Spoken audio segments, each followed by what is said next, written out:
それでは簡単なプログラムを作ってみましょう。A ボタンを押したら数値が1ずつカウントがアップする。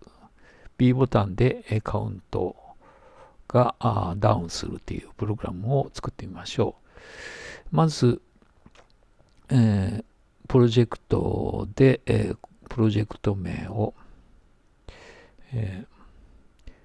つけましょうかね。で、カウント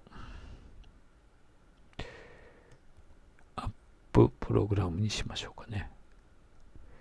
アップで、ここで基本的ひな形が表示されています。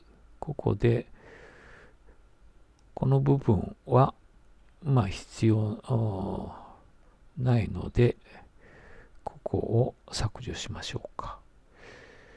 で、まずここで A ボタンが押されたときですね。リフボタンで A ボタンが押されたとき、これをここに持っていきましょう。ここでまずは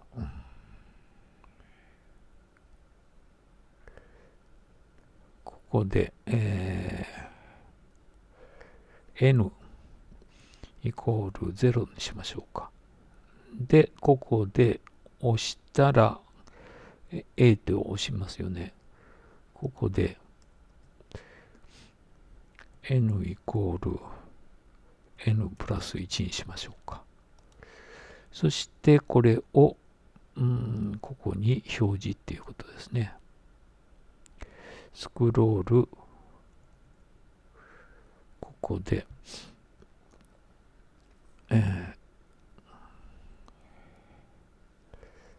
N。こ